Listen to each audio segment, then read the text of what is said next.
Suicide squad anime के episode 6 में हमें दिखाया जाता है कि जब वो लोग वापस फोर्ट पहुंचते हैं तो वहां की बहुत ही बुरी हालत पाते हैं। यहाँ तक कि वहां के सभी लोगों को भी बहुत ही बेरहमी से मार दिया गया था। तभी उनकी नजर ग्रीन ऑर्क पर पड़ती है जो कि अभी मरा नहीं था और वहां से भागने की कोशिश कर रहा था। लेकिन तभी एक एल्फ उसका सिर उड़ा देती है और वो कुछ भी नहीं कर पाते हैं। उसके बाद पूरी स्क्वाड अपने वेपन्स को उठाकर लड़ने के लिए तैयार हो जाती है और फिर एक एक करके उनका खात्मा शुरू कर देते हैं। फिर पीसमेकर एक एल्फ के सिर पर गन पॉइंट कर देता है। तभी वो पीछे मुड़ती है और इसी के साथ वहाँ एक जोरदार ब्लास्ट हो जाता है जिससे वह उसी एल्फ के बॉडी को यूज करके बचता है। फिर वहाँ दो और लोग आ जाते हैं जिसमें से एक साइंटिस्ट होता है और दूसरी को हम विच बोलने वाले हैं जो कि कुछ मैजिक परफॉर्म कर सकती थी। तभी वो विच अपने चारों ओर के क्रिस्टल को तोड़कर जमीन में बिछा देती है और फिर एल्फ का एक ग्रुप एक चेयर लेकर आती है जिस पर साइंटिस्ट बैठकर कहता है कि तुम लोगों की बेवकूफी तुम्हारे चेहरे और काम दोनों से पता चलता है।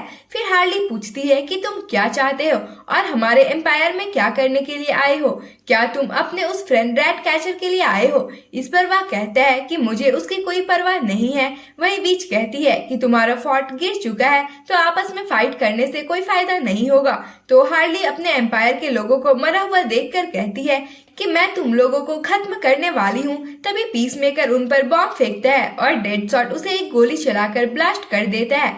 फिर हार्ली भी उस पर अटैक करने के लिए आगे आती है लेकिन विच वहाँ एक प्रोटेक्शन शील्ड बना देती है और वो बच जाते हैं और एक एल्फ उसे अपने मैजिक से दूर गिरा देती है। फिर क्लेमैन भी अपने हाथों को ट्रांसफॉर्म करके सभी एल्फ पर अटैक कर देता है लेकिन आज तो इसकी किस्मत ही खराब होती है क्योंकि वो सभी उसे भी अपने शील्ड से रोक देते हैं। देन साइंटिस्ट उनका मजाक बनाते हुए कहता है कि सबसे बेकार लोगों के ब्रेन अगर कनेक्ट कर दिए जाए तो वो भी यूजफुल वॉरियर बन जाते हैं। तभी नानाओ उन पर अटैक करने के लिए आगे आता है लेकिन तभी एल्फ्स एक साथ उस पर अटैक कर देते हैं जिससे ज्यादा कुछ तो नहीं होता है पर उसे बहुत सारी स्क्रैचेस लगती है। फिर उनके रुकने के बाद वो फिर से आगे बढ़ता है तो विच आगे आकर शील्ड से उसे रोकने की कोशिश करती है लेकिन नानाओ तो उसे भी अपने दांतों से तोड़ने वाला था। तो विच उसे हवा में ले जाती है और नीचे फेंक देती है जिससे वो पानी में गिरता है जहाँ एक मगरमच्छ उसे जख्मी कर देता है। फिर एक ऑक्टोपस उसे पकड़कर ऑलमोस्ट खा ही गया था लेकिन किसी तरह से वो उससे बच जाता है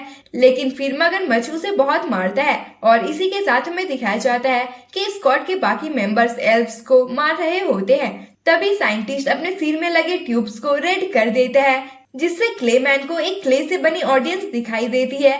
वहीं डेडशॉट अपने बेटे को खुद पर ही गन पॉइंट करते हुए देखता है और पीसमेकर को बहुत सारे लोगों की लाशें दिखाई देती है जिससे वो तीनों परेशान होने लगते हैं। तो हार्ली को भी कुछ समझ में नहीं आता है और वो साइंटिस्ट उन पर हंसने लगता है। तो विच कहती है कि क्या कर रहे हो, उन्हें जल्दी से मार दो।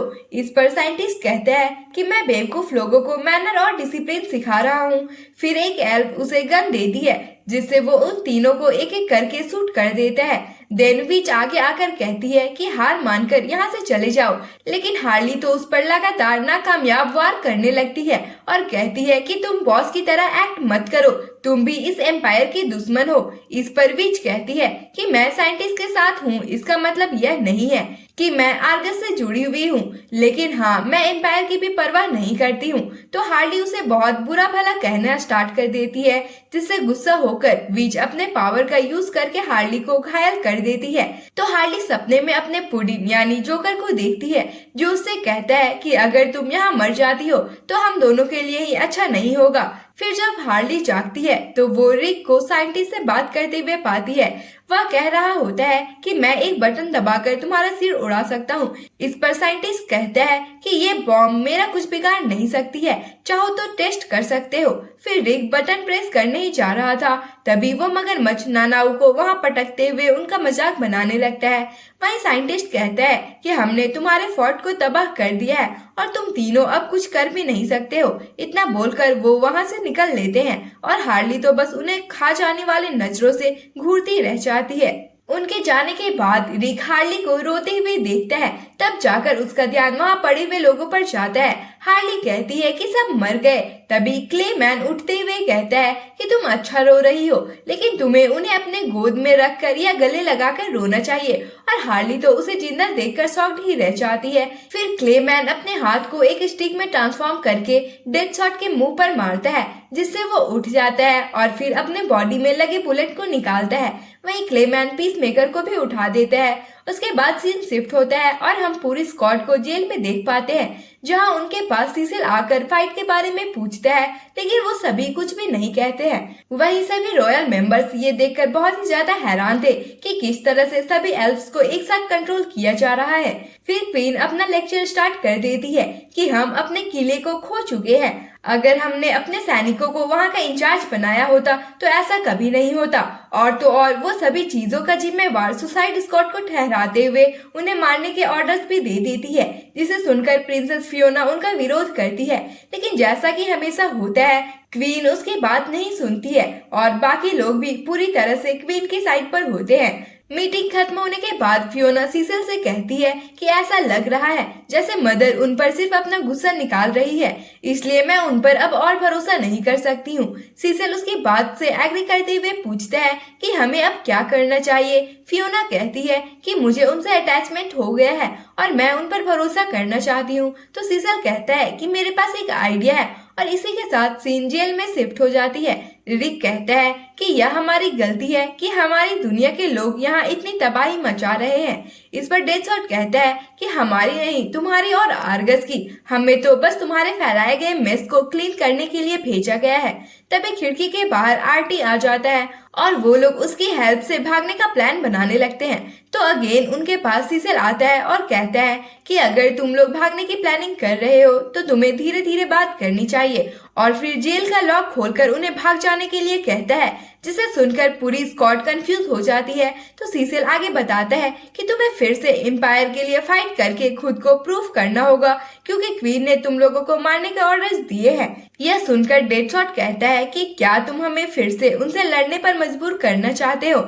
इससे अच्छा तुम खुद ही जाकर उनसे क्यों नहीं लड़ते हो? तो सीसिल उनके फाइटिंग स्किल्स की तारीफ करते हुए कहता है कि तुम लोगों ने बिना अपने जान की परवाह किए हुए बहुत ही बहादुरी से फाइट की है, इसलिए तुम्हें मारना बहुत ही गलत होगा। मेरी फियांसे भी एक वॉर में मारी गई थी।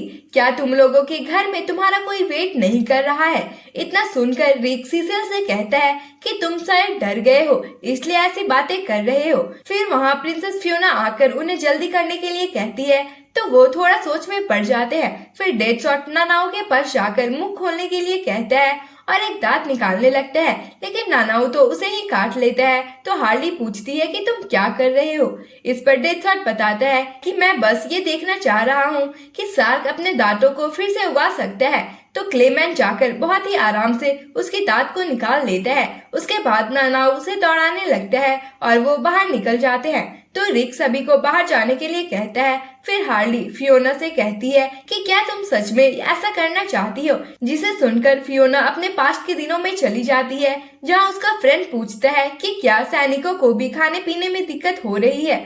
तो फियोना बताती है कि नहीं, उनके पास हमेशा स्टाफ होते हैं जो कैंप में उनके साथ रहकर एनी टाइम फूड प्रिपेयर कर सकते हैं। और फिर अगले सीन में फियोना भागकर ग्रेवयार्ड में जा रही होती है, क्योंकि उसका वही फ्रेंड मिलिट्री कैंप में खाना चोरी करने के लिए गया था और सोल्जर्स ने उसे दुश्मनों का ट्रैप समझकर मार दिया। फिर जब वो ग्रेवयार्ड में पहुंचती है तो उसके फ्रेंड का भाई नॉल उसे वहां से चले जाने के लिए कहता है, क्योंकि कहीं ना कहीं उसका भाई फियोना की वजह से ही मारा गया था और अब फियोना माफी मांगने के अलावे कुछ और नहीं कर सकती थी।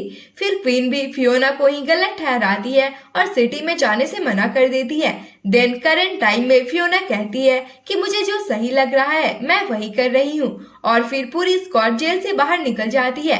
वो वहाँ से भागने के लिए एम्पायर के कार्ड का ही यूज करते हैं। वहीं साइंटिस्ट सभी एल्फ्स को दूसरी दुनिया के गेट के पास लाकर कहता है कि तुम लोगों को अपने बॉम्ब को रिसेट करने के लिए यहाँ रेगुलर आते रहना चाहिए। और फिर अगले ही पल वो वहाँ एक बिल्डिंग खड़ा कर देते हैं एंड यहीं पर इस पार्ट की एंडिंग हो जाती है। तो मिलते हैं नेक्स्ट वीडियो में, तब तक के लिए bye bye, tata and thanks for watching.